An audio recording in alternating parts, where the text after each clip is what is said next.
All right, hopefully folks will show up because of the attendance today and we won't have to do this again, but we'll see.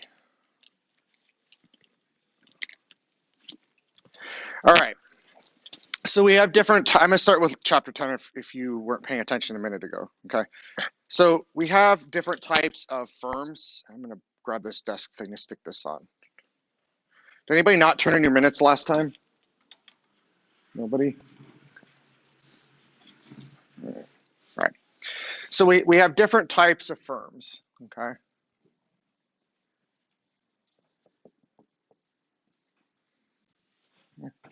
Number one, we have a sole proprietorship, okay?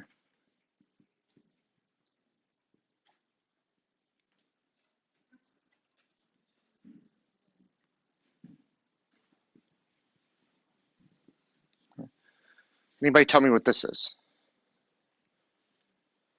Yes. Mhm.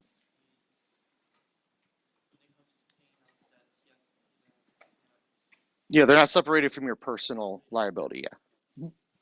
So the sole proprietorship, typically it's either in your own name, like John Jones, or there's a DBA, doing business as. So I know we don't have newspaper, we have newspapers, but none of us read them, okay? You used to have to file fictitious business name or doing business as if you were going to use a different name other than your own name, okay? So your own name is one option. Another one is doing business as, or DBA.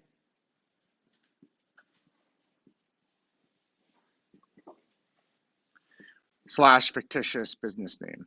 Okay.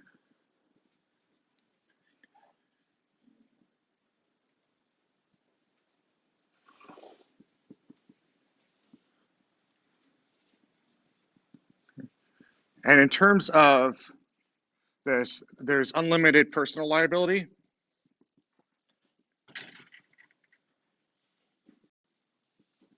Okay. And as far as taxation goes, it's taxed as individual income, individual or personal income. Okay. There is no separate corporate income tax because you're not a corporation. Okay. So this is I guess a benefit would be it's simple, it's cheap to set up, okay. But there's a high personal risk here. Okay. And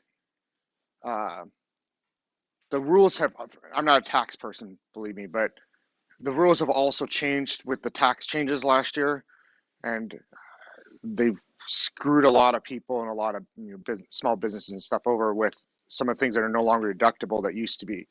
So I think there's a lot of risk with the sole proprietorship. If you have no assets, you don't care if your business forces you into personal bankruptcy, maybe it's not an issue. Okay. For any ventures in this class, this is not a good option. Okay.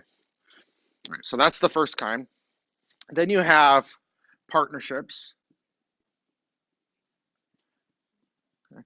And there are general and then there's limited, okay, depending on where you happen to be. Okay. This is can be multiple people.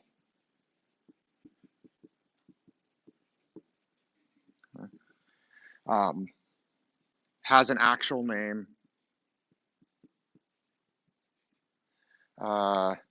Some personal liability.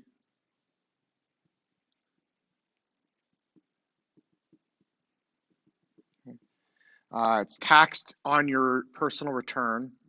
And what you get is, what the heck is the name of that form I get? K1. So it's you get a K1 partnership income return form from the company. So your company would do this income form for taxes.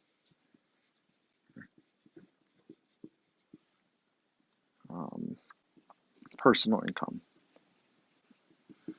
So if you actually and do certain things you invest in, Blackstone's a good example. Anybody, okay, I know that probably most of you don't have investments. I don't have regular investments. I have retirement investments. And one of my retirement investments is uh, through this company called Blackstone Group.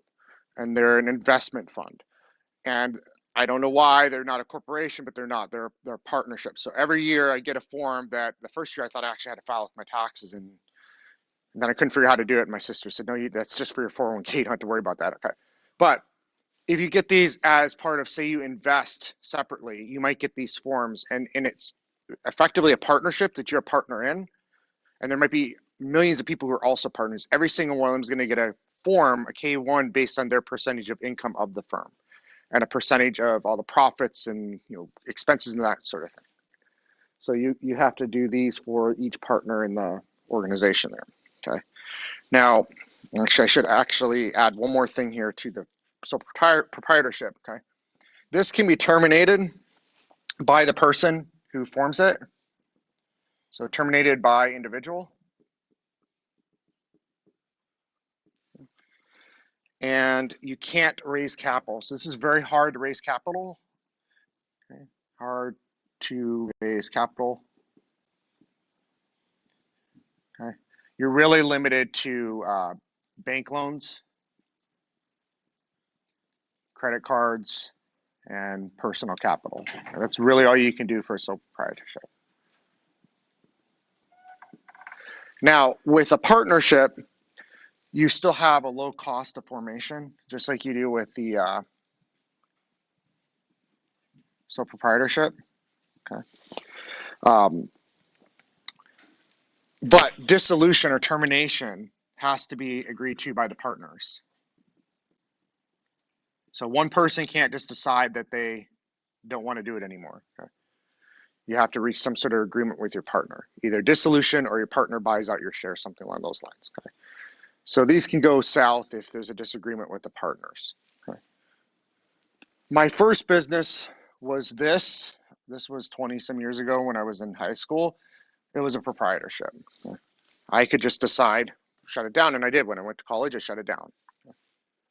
Now, partnerships, not going to be good for this class either. Okay. Now, I know the book goes in a different order. The next one is an LLC. Anybody know what that stands for?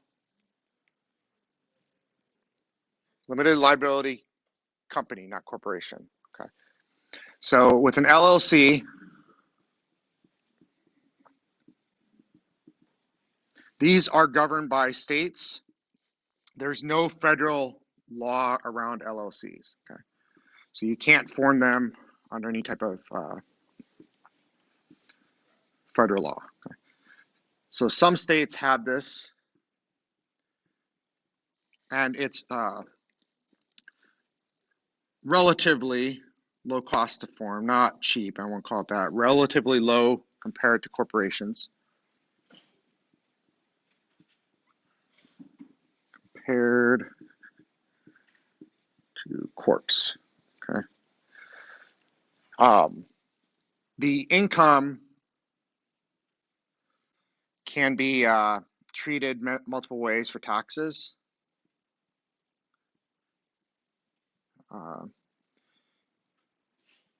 As either personal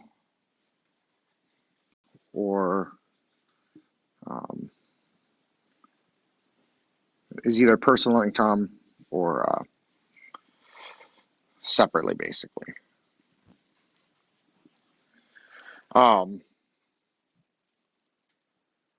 You have managers of an LLC. So managers, they also can be owners, but you can have a separate manager who manages it for you. You have ownership splits. And these are defined in your formation documents. Okay. So I have had an LLC before, and I'll tell you why I don't have one anymore. So I had an LLC with my ex-wife years ago for a business here in California. It cost a lot relative to these first two. It cost a lot to start up, and then there's a minimum tax. Well, I formed the darn thing. I had a customer, and then my customer spent the money on something else and didn't have it to pay me. And so now I'm still having to pay the tax, the minimum tax to the state. Okay. Federal didn't have any type of tax, but the state did. I'm not making any money on this thing. Okay. So I did what's called a short form cancellation within the first 6 months and canceled it. But I still had to pay the tax, which really sucked to think about. You spend money to form it, you spend money to then have to cancel it, and you spend money to actually pay taxes on something that never made any money in the first place. Okay. So that's why I got rid of it. It was very costly, and it still didn't give me full protection from liability. So this has got liability. This has got liability. This can have some liability up to your investment. But there's one other form of liability here is if you have employees, you can have personal liability as well in California. Whether you're a corporation, LLC, doesn't matter. Okay. So one of the things I had to do here was I had to purchase insurance because I did not want to make an error or something. So I had to get what's called D&O insurance, or director and officer insurance, to cover me for liability. Okay. Now, let's see here.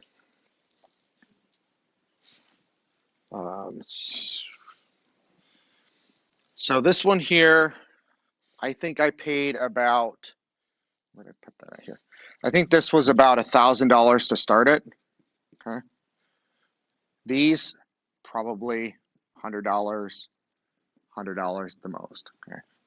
To form one of these kinds. Okay. So significantly higher cost. Plus, there's a minimum franchise tax at least if you do this in California. But you can form these in any state that has them. Okay. So some people form them in Delaware because Delaware is a very business-friendly state. Okay, so they have laws in the books that make it very business-friendly. So you could form these in California or Delaware, other places. Now, if you form a corporation or an LLC in Delaware, you still have to register. It doesn't matter, Delaware, Texas, wherever you still have to register it in California. So there's an additional step. These you form in your own state. Okay, so form where you're based. This you can form where you're headquartered or any place you have a presence. Okay. Or another state like Delaware.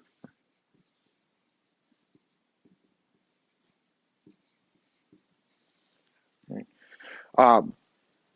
This here, you basically get a tax form for each partner. I don't want to call it, I guess not partner, each owner. Okay. There are some formalities like you would have with a corporation here. Okay, so you have to have formal minutes, and you need to have meetings of your owners. Okay, so you have to have meetings, minutes. You have to have legal documents. That's why it's a little bit more expensive. Some of you may choose to do this. Incidentally, you might look at some of the big tech companies and you might see like Google LLC. Okay? What they've done is they've created a limited liability company called Google, but it's actually owned by Alphabet, which is a corporation. Okay? It means they don't have to have as many formalities for the subsidiary as they would if they did it as a corporation. So I've been noticing a lot of tech companies will have a main corporation that has board meetings and things like that, and then they form an LLC for their subsidiaries, so they don't have to have a formal board meeting for Google because they have one for Alphabet, right?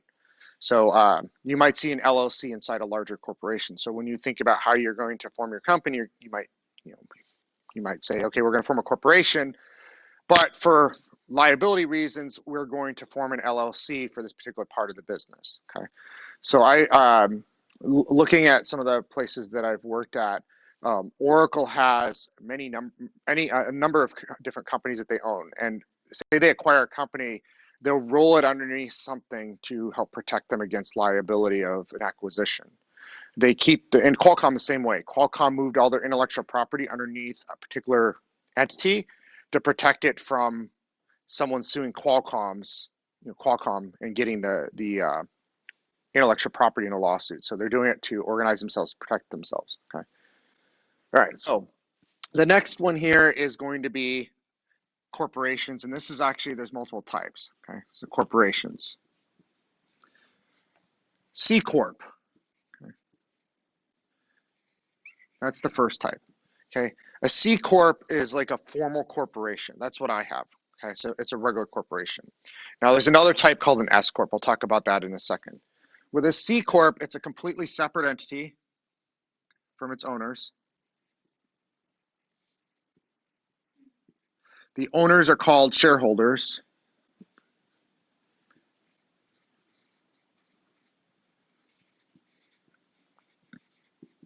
Okay. You have articles of incorporation.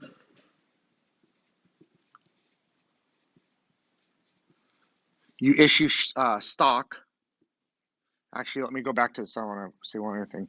With this one, you do distributions of profit to owners. Okay. There is no stock. Okay. You do the same here for the partners. You have a distribution of income. It's called a draw to the partners. Partnerships and LLCs are actually remarkably similar, except for that they're governed by a different type of law. Okay. Here, you issue stock if you want to distribute profit. Okay. You do it with dividends, okay, using dividends. Now, corporations can sign contracts, and they can, there's actually a Supreme Court decision called Citizens United. Corporations are considered people these days by that court decision. Okay, so we'll put this people in quotes here. Okay, which means they can contribute money to elections and stuff like that. Okay, that's really what that decision means. They can sign contracts. They appoint officers. Okay. They have to have a board of directors.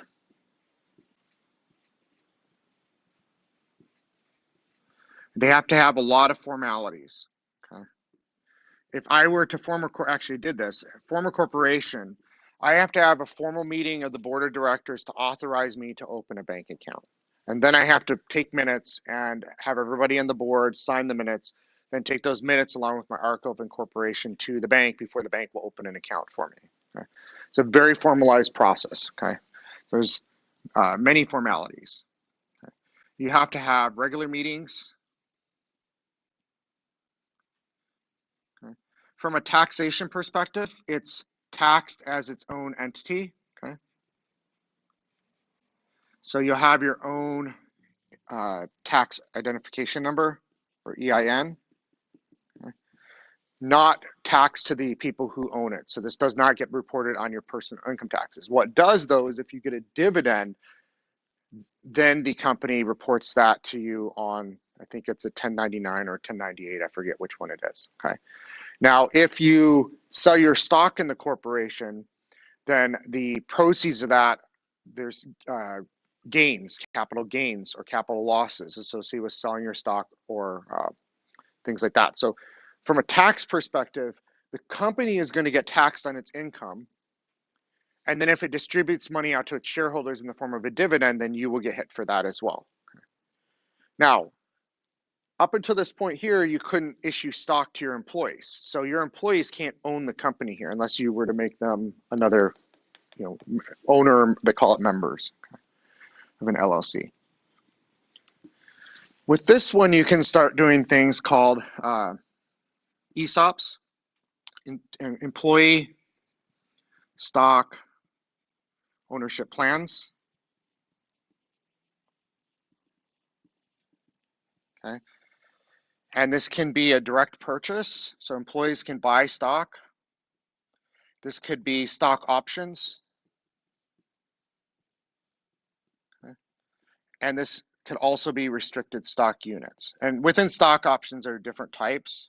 I'm not going to get that deep, but restricted stock units, I want to explain the differences here. Okay. In a direct purchase, the employee purchases the stock. Okay. Sometimes the company will issue a discount. Like if you purchase stock, we're going to collect the money out of your paycheck automatically over the next 6 months. And we will purchase stock at a 5% discount on your behalf at the lowest stock price over that time, which means you could potentially make a little bit of money doing that. Okay. But you could also lose money if your company stock doesn't do well. Okay. So most, and I'm not an investment advisor, but I'll tell you what one told me. If you get stock in other forms from your company, that's generally not a good idea because then you put all your eggs in one basket. Okay. So when I had Oracle stock, she said, don't participate in that. You're basically throwing all your eggs in one basket. Use that money to go buy some other investment. Okay. Now, stock options are different. Does anybody know what a stock option is? Okay. Other than the toilet paper in the one Simpsons episode where Lisa runs the startup or owns a startup or something, okay, where they use it as toilet paper. Stock options are an option for you to purchase a share of stock in the future, okay, at a certain price. So let's say right now, my company stock is not publicly traded, meaning it's valued privately. So think like WeWork or something like that, okay? Let's say the shares are worth $10 a piece right now, okay? And I want to hire you, so the board has authorized me to offer you shares of stock at a $5 strike price. Okay? That means you pay this amount, okay? And it's potentially worth this amount. So then you potentially have a $5 potential profit per share, okay? Now, even though you purchase the shares, you may not actually have anything of value, okay? Because there's a couple things that happen with options and RSUs. I'll start with options though. You have vesting, okay? And then you have, oh my God, it was just in my head and it's too early. Purchase stock. Vesting, oh my God. It's in my brain and I'm forgetting it this morning. Exercise. So vesting and exercising of stock, okay? So if I choose to, so let's just say I get a stock offer, okay? Say they give me 1,000 shares of stock, okay, as options. So we won't even call it shares, we'll call it options, okay? That means I can purchase 1,000 shares of stock. Okay? They're usually over a vesting cycle, okay? So vesting is a time period until you actually can have that and actually have that money as yours, okay? And they do that to prevent people from coming in, taking the stock and leaving a month later, okay? So it's a time period until it's yours, okay? And so these are typically a 4-year vesting cycle, except for Amazon. Okay? Amazon's a little different. 4-year vesting cycle where there's a 1-year cliff, meaning you don't get anything until 1 year passes. And then most companies are 2-year, 3-year, and 4-year. Some companies go 1 year and then quarterly after that. So every 3 months. Okay. And what that means is 25% of these 1,000 shares, so 250 will vest at 1 year. I can sell them if I want. Okay. 250 here, 250 here, 250 here. Now the problem with options is I have to pay for them. Okay. When I exercise them, they're mine, even if I leave the company, unless I'm not vested on them. Now, some people will say, oh, I want to avoid taxes, okay, or I want to minimize my taxes. So what if the share price goes up in the future? You get taxed on the difference, okay? So if you exercise them when they're not worth as much, you can save on taxes. So some people will buy them the minute they get them, okay?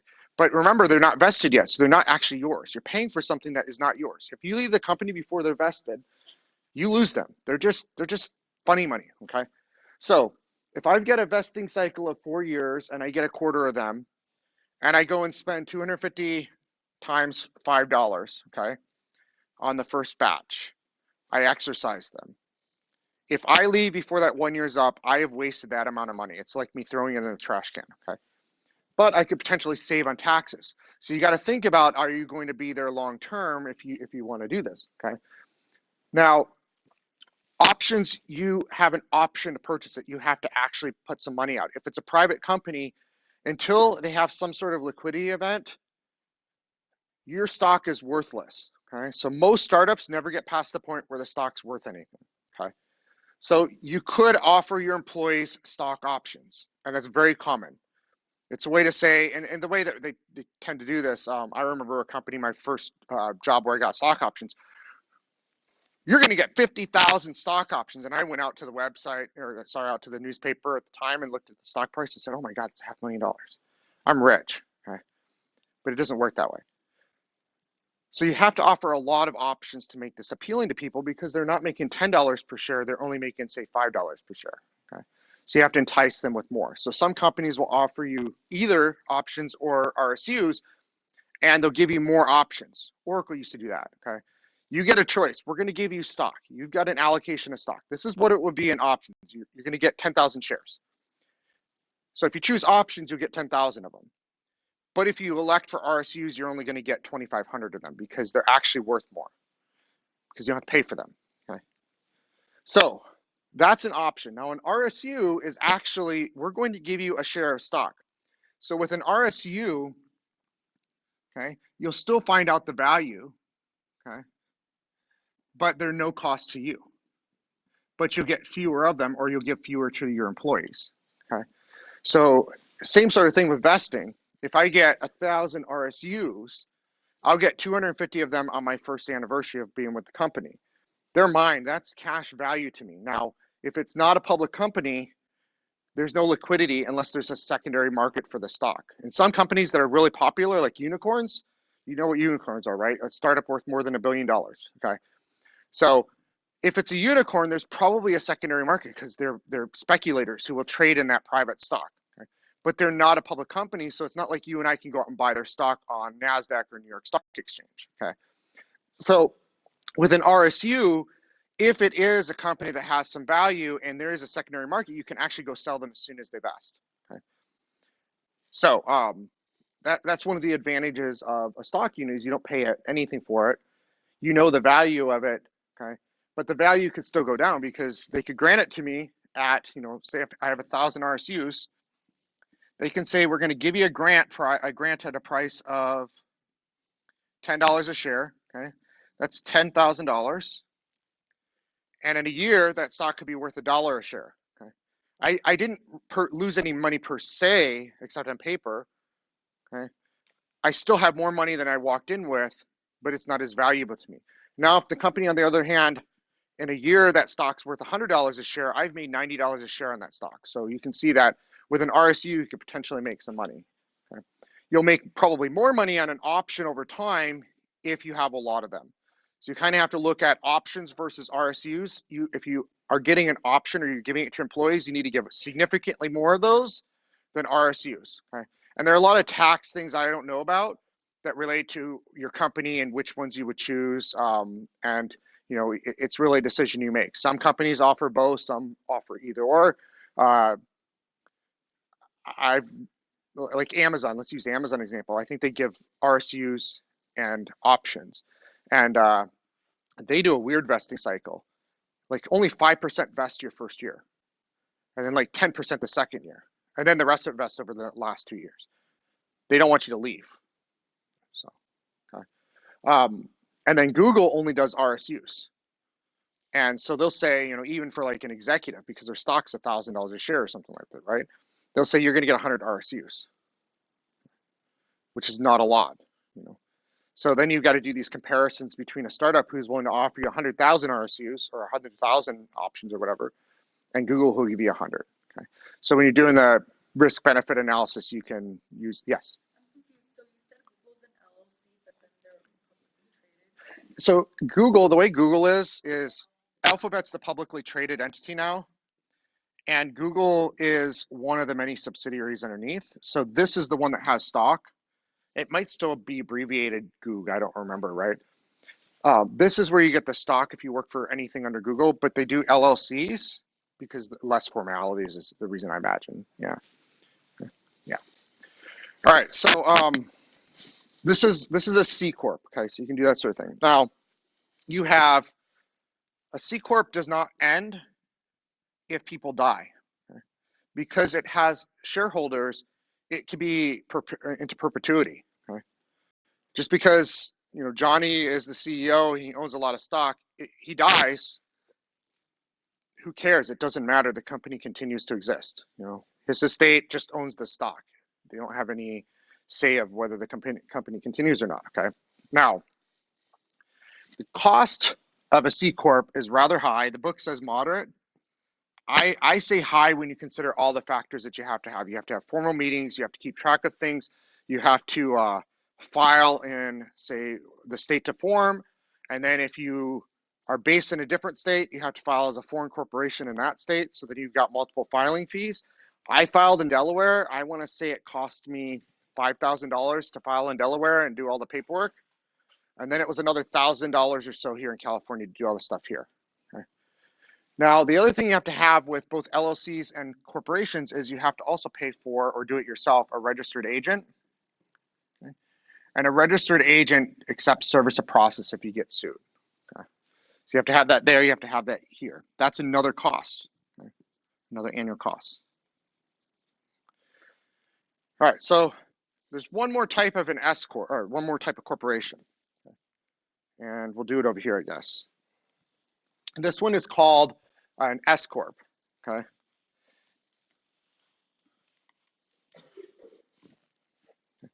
So this is an S corp.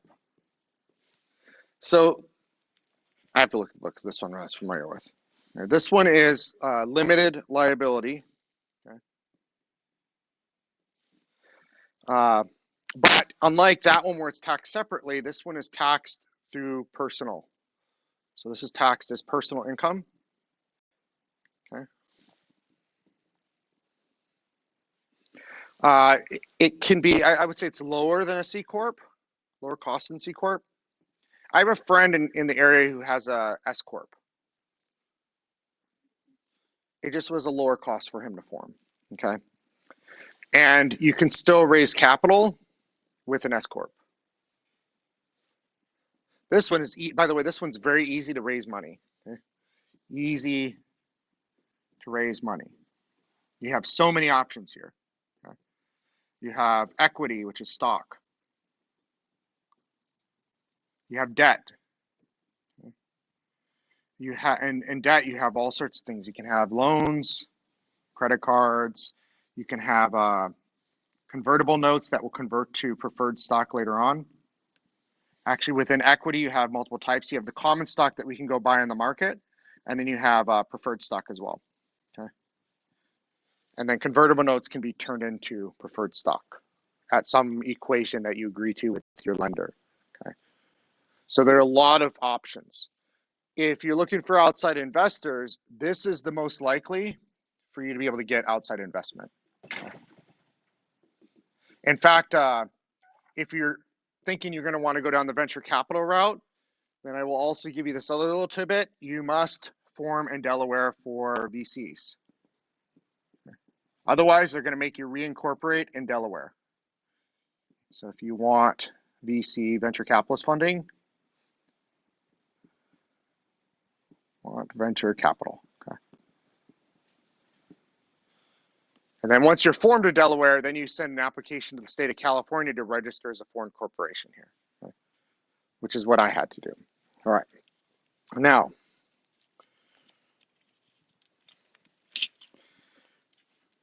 we're not going to have, you're not going to be a small enough business to fit into either of these categories. How many of you are going to, want to go seek money from like venture capitalists or you've got a pretty big idea it's going to cost a lot of money? Okay. 1, 2. Okay. You're going to want to go down the path of really researching what you need to do for a C corporation, okay, for your plan. All right.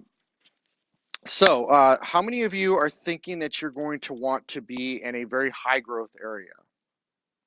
Like something that a product you foresee having high growth, whether it's a high number of consumers, high amount of revenue very quickly, that you're going to be growing. So think like how fast Facebook grew. Is anybody planning to do something at that scale? Nobody? Is anybody planning to do something that's very niche, like just something very narrow? I'm trying to remember what some of yours were. There was one that was a car with solar on it. That's going to be probably a niche market. Uh, and the challenge with, and there's actually a challenge. I might as well mention this to the whole class. When you're picking something to do, you want to make sure that it's not so far outside the realm of current technology. And one of the problems with solar is it requires a lot of square foot of panels in order to produce a minimal amount of electricity. So using the car example, and I'm not knocking the car example, I think a suggestion on whatever group did that, a suggestion how you could take that and maybe make something that you could go even bigger than that, even if it's not your initial focus, where you could go and take that in the future, some other areas. Nissan Leaf. Anybody have one or know anybody with one? I used to have one. And it had a solar panel on the back of the spoiler. It was about half the size of this little thing here, okay? It produced enough power to trickle charge, and I mean trickle charge, the 12-volt battery that we use for our radio, okay? And that car just didn't have, and that's this big. The car's not that big. So think about this amount of square footage on that car to put solar panels on where you can reasonably put them. It would not have been able to power that vehicle. Okay, so think about that. The fact that the solar panels today are just not as efficient as they need to be for something like that to be probably feasible for most people's commutes. Now you might be able to get it to work for like a short distance, like a 30-mile range on the solar, and then you would have a battery or something that has further range that you can charge on the wall, okay? So you might adapt your idea slightly to accommodate something like that, okay? But that's the type of business that would be in just a solar car that's very niche, okay? But if you expanded it, then you would probably be a high growth, okay? If you were to expand into the idea I think I threw out of solar charging, you put solar panels on parking lots and over roads at stoplights, and that powers something that wirelessly transmits power to your car, okay? All right. So let's go on. Is anybody planning to do anything that's like a social or nonprofit type venture? Okay, that's fine. All right. I think I'm going to go on to the marketing stuff now. Yeah, let's go on to marketing. All right.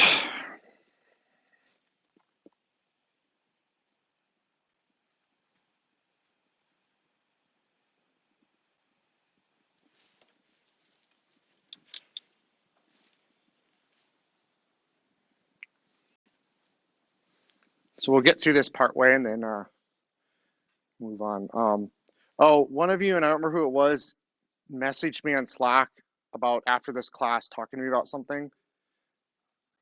That's fine. I'll try to. It was you. Okay, I couldn't remember who it was, Michelle. I have a few minutes before I have to go to the other class. I'll try to break out a little early today. I may have to leave early today because I actually have a meeting. Yeah. Okay. So marketing. Okay. We want to be able to serve the right customers, understand our customers, and be able to reach out to the right customers. Okay. We want to get them the right message.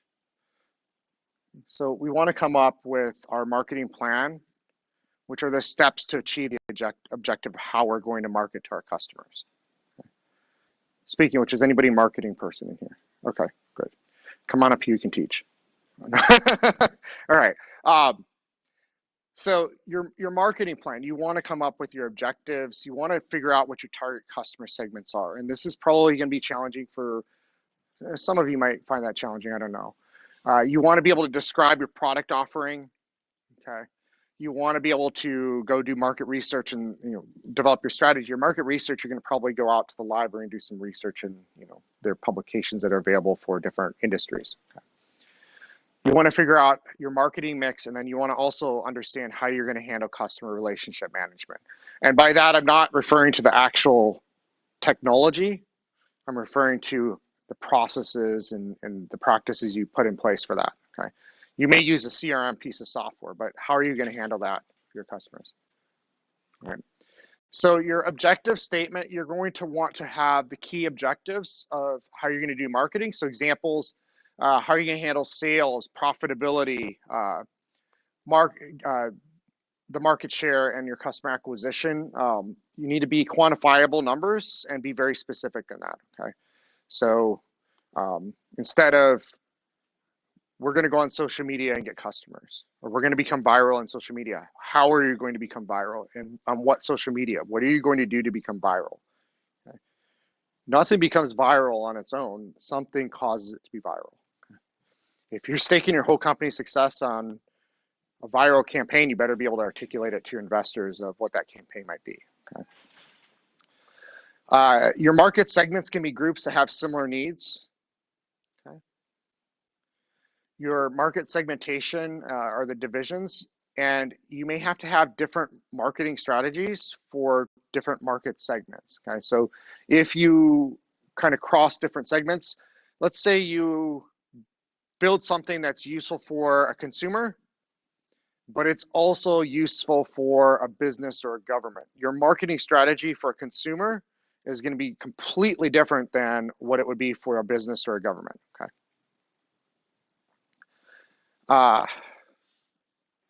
Some of the other things here that I think will be important for you are you identify your segment and you have to be descriptive about it. So, look at these categories like geography. Where are you focused at? Are you focused on a particular city, a state, a region, a country, multiple countries? Within those areas, are you focused on urban areas, rural areas, suburban areas? Okay.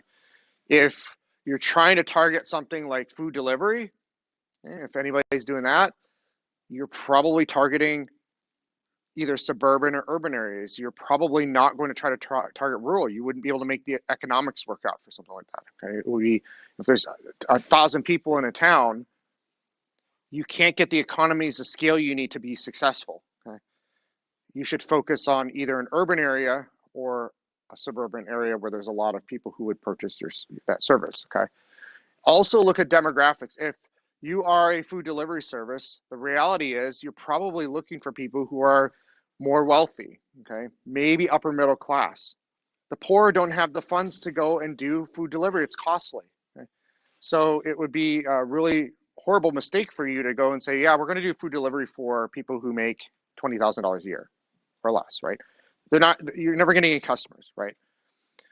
Are you looking for people who are college graduates, have advanced degrees, high school, not high school? Okay. If your market is people who have a graduate degree, your market's extremely small relative to the rest of the country. Okay. In the US, there are a lot of people who have college degrees, but not nearly as many that have graduate degrees. I don't know the numbers. I can make up a statistic. I'm not going to. Okay. But you want to consider that. You want to consider whether your demographic is a particular gender. Okay? That could be an area that you're looking at for your product. I'll give an example. There's this company called Stitch Fix. Has anybody heard of it? They have clothes and stuff that you can get like a person to help you out with picking things out. They initially targeted females. They've since expanded into males and children. Okay. But their initial focus was on females and affluent people. Okay. Also, things like age groups. Okay, if you're building a game or something, you're probably targeting a younger audience. Okay, you're probably not targeting, retirees. Okay? Likewise, if you've got something that's geared towards retirees, then you want to focus on them. And then psychographics, things like your people's personalities, their lifestyles, those types of things. Okay, so I failed to come up with an example of that. I guess If you're targeting people online dating or something with VR or something, then that would be people who are probably more introverted, okay, in terms of personality. All right. So this is kind of a timeline, or kind of I guess a timeline for, you start with the opportunity, you do your mission, you do your strategy, you get your business model put together. Then you start thinking about your marketing objectives, your target market, you do the marketing research, you come up with your marketing plan, and then ultimately your sales plan. This will be part of your business plan, but this is kind of how you should frame this. None of you should be going out today and doing a sales plan or a marketing plan, right? You should be looking at these other attributes as part of the process of building to that point, okay? And what I may do is I may give you one of our classes, to maybe the one when I have to be out of town, where you can actually use that time to actually go to the library and work on things. Okay. Identifying the market segment. Okay. So can the customers that you're targeting even pay for it? Goes back to that thing I just said about, if you're targeting people to pay for a delivery service and they're barely able to pay their rent, then you're not going to be able to get your customers to pay for it. You can discount all you want, give free trials and stuff like that, but you're never going to convert the customers. Okay. The second thing is, can your sales team effectively reach those customers? Okay. I've worked with sales teams that didn't even understand the market they were going into, and so they could not even get meetings with customers. We weren't even effective at getting meetings, so we couldn't reach our customers. Do you have a compelling reason to buy now? If your product isn't there yet, and it's not at a level where anybody's going to go just say, oh, I've got to go buy this now, then you're going to struggle. Okay. And that goes back to the minimum viable product that we talked about in 171. If you were in that class, you really have to understand what product you're going to be able to deliver that people will pay for. Okay. Which goes to the next one here. Can you deliver a complete solution? So is your MVP complete? Okay. Is it the minimum product that you can deliver to a customer, get them to pay for it? If you're doing something that's got an alternative, why is yours better? Okay. Simply because you come up with something shiny doesn't mean that people are going to switch. Why would they choose your product over someone else's? Okay. And this other one, this is actually very helpful. Assume you do very well in this market. Can what you do here in this market be leveraged to reference for other customers and other segments? Okay, so let's say you've got a food delivery service and you're very successful with it. Could that be leveraged to go do some other type of delivery with your existing infrastructure? So can you leverage your product in other markets later on? Okay. And then the last one here, does your team care about the target market? Are you passionate about it? Okay. People know, if someone comes up to you and I think you probably all have examples of this, but if I worked in Staples, and I did, and customer comes up to me and asks me about a fax machine, okay? If I'm like, yeah, we sell fax machines, I don't know why you would want, I don't really care about fax machines, right? The customer can tell, okay? Right? Now, if I was passionate about talking about fax machines, at least with appearances, the customer might go buy the fax machine, and on the way to the cash register, they might see that new computer that I'm very excited about selling them, okay? And I did leverage this when I was there, even though I wasn't commissioned, because I'd get spiffs. Okay? And when I was making minimum wage, those spiffs made the difference between me being able to go out with my friends and being stuck at home. Okay, so I showed I cared, and so it led to results. So that's something else to think about. If your team is not passionate about what you're doing, you should really reconsider doing something else. Okay? Which brings me to actually one other thing before we go on to the slide. If you need to change for some reason, you don't need to come back to me for approval. Okay. Just take my feedback and then pivot to something else. That's totally okay. You don't need my approval on it. Okay. Target markets. So can you enter the market and provide clear benefits at a price the customer is willing to pay? Going back to the last slide, are the customer benefits superior to other solutions? Is the target market segment large enough for you to actually build a business that can be profitable? Okay. If you're targeting something that's just so small, maybe it's not a market you should get into. Okay. What's the growth rate? If your growth rate is negative or very low, you may want to reconsider, because you're not going to get investors excited. Okay.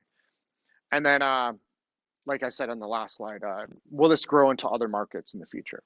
Right? So product offering, it communicates key values and benefits. Okay, so this is what our product offers. These are the values and these are the benefits. Okay. Unique selling proposition, and the book actually has some good examples from, I think it's Amazon and I forget the FedEx, I think. Okay. Concise statement of the key benefit to customers that basically differentiates you from your competitors. Okay. So FedEx was something along the lines of, your package will be delivered very fast, guaranteed, or something like that. Okay.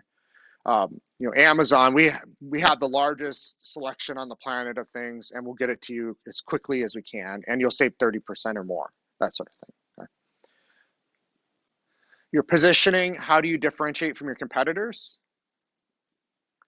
You should look at the maps on that page in the book for positioning maps. Okay. 188. Same thing with positioning statement format. I have an example in the slides though. So there's a format template. I didn't want to reproduce it, but I have an example here. Okay.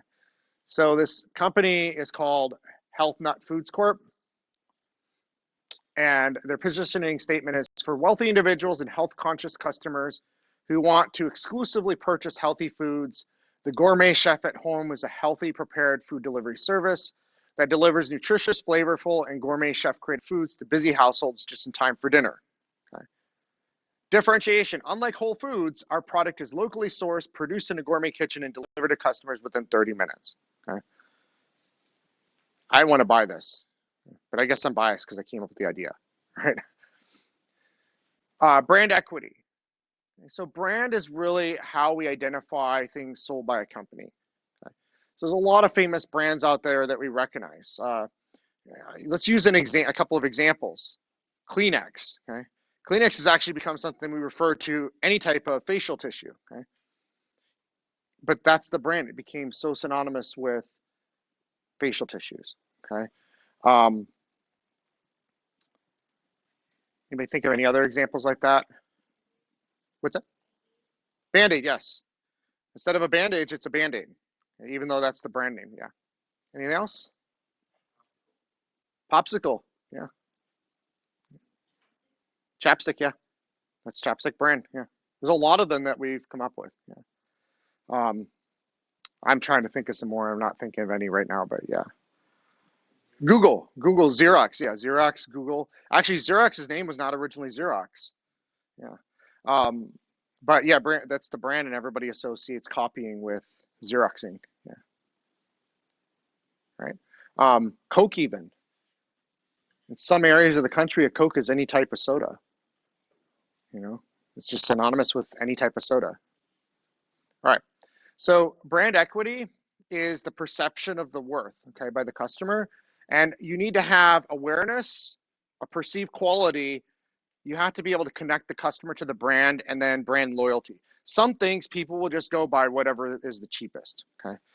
But there are things that people will buy, and they will only buy the name brand, okay? Give you an example. When I was a kid, my mom worked, and so after school, we'd go to the neighbor's house, and she didn't work. And she would only buy Kraft macaroni and cheese. Even though, a box of Kraft was 50 cents, and the store brand was 5 cents or whatever. She would only buy Kraft macaroni and cheese. She perceived the quality to be higher. Okay. Same thing with other foods like that. She wouldn't purchase unless it was the name brand. Soda is another example. She did not purchase the store brand of soda. She purchased Pepsi or Coke, the perceived quality of it. Okay. Potato chips, same thing. Generally speaking, these things are the same quality, generally speaking. Okay. But it's a perceived quality aspect. Okay. We think the brand is worth more, right? Okay. Now, marketing mix and this is actually where I'm going to end after this slide because that's where I got held up last night. But marketing mix elements: the product, the price, the promotion, and the place. Okay. So, what is the product you're trying to sell?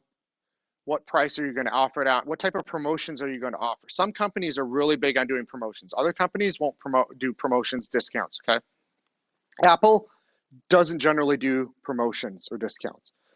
People pay for the price, okay? On the other hand, Walmart does promotions all the time. The grocery stores do promotions all the time. They want to bring in customers that maybe don't shop there. Okay? So they'll offer incentives and whatnot. All right, and I got a little bit more done here. So pricing policies, you should take a look at that in the book. Okay, there's different pricing policies. Value pricing is most likely when you're a startup. Okay? If you don't have a following, you don't have customers, you want to provide value pricing because you're more likely to get customers to sign up for your service. Okay. So pricing strategies, high price, high quality, we perceive this as premium, okay? Things like Tesla, Apple. Okay. Low price, high quality, that's the value. Startups do this, Toyota does this, Honda does this in general, okay? And then you've got low price, low quality, where we perceive there's, I made an error there. Where's my book? I'll fix the bullet point there. Okay. I'll fix the last bullet point, but IKEA and EasyJet, okay? This is for the cost conscious, okay? IKEA is a pain, okay? Their stuff falls apart, but it's cheap, okay? EasyJet scared me flying on them. It really scared me. I thought, man, as low as I paid for this ticket, I wonder if this airplane's held together with some duct tape. Okay, there is no such thing as high price and low quality. It's contradictory. Okay, you wouldn't pay a very high price for low quality. Okay, so that type of pricing model doesn't exist. Okay. Promotion. So we do advertising. We see that in circular ads that get stuffed in our mailbox and things like that. Junk mail that gets shoved on our dashboard. Advertising like that. Price promotions and discounts. So Walmart rolls back prices. Companies will offer 30% off sale for Black Friday, whatever it might be. Okay? And then also doing public relations as promotion. Okay, so Monster Energy drink sponsoring the UCR food drive or something. Okay, so we go out and we do public relations like that to improve our brand image. Okay. Viral marketing, so word of mouth. So this actually existed before social media, but social media has really amplified the effectiveness of word of mouth advertising. Okay, back in the day, people would tell each other, "Hey, I went to this really great restaurant," and then they would say, "Oh yeah, I had dinner at this new restaurant. It's so great." Okay. And pretty soon, everybody's packing the restaurant because it sounds like it's good food. Okay. Today, that can happen in a matter of minutes. Hey, everybody go to Rick's Barbecue. They got the best barbecue in town. Okay, and then the line's out the door because of the amplification of social media. The places distribution channels. So we have different types of distribution. So in the tech industry, historically, it's been a value-added reseller. So for some companies, the company produces the product, say software, hardware. They sell to a distributor that warehouses the product across the world. The distributor then sells to a value-added reseller for a markup. The value-added reseller then sells to individual companies. Okay. And by the name, they add value to just selling. They don't just sell the product, they sell services that add value to the product. That model has become less and less prevalent these days. Okay. Most organizations don't do that anymore, and they've shifted away from that model. Okay. These value-added resellers have pivoted to be more partners with the business. They don't focus on one particular type of company. They really focus on the service aspect, and then based on the service, then they sell you the product as kind of an ancillary thing. Okay. Another way could be your own distribution network. You build a distribution center, you build retail stores, you sell it directly to people yourselves. Okay. And you could also do it online, okay, or a mix of all of the above. Another model is kind of like the Amway model, where you have direct sales and you have people, Amway, Avon, name your multi-level marketing company that does that sort of thing, okay? You go out and you convince people that they're going to become wealthy to sell your product. Okay? And believe me, some of these pitches I've heard over the years, my aunt was into this for a long time at Amway, and I love the free trips. So I'd go with her to Arizona and go to these resorts, and they try to get me. I didn't have any money, so it didn't really matter. But when I was in college, it was great to go get these free trips at resorts and stuff. So, um, social media marketing analytics, you should review that, okay, and see how that can help you. Okay, there's a lot of different tools for doing analytics that exist today. HubSpot, Google's got things, AdSense, that sort of thing. Okay. That's it for now. Okay, so we're only getting out 5 minutes early today. All right. So for next week, we're going to move on. We'll finish the last bit of marketing next week, and then we're going to go on to intellectual property. Awesome, thank you. Did you sign the attendance, everybody? Yeah. Please use peer pressure. What's that? You did? Okay. You can tell your group mates that aren't here, peer pressure, they missed out on attendance because they aren't showing up.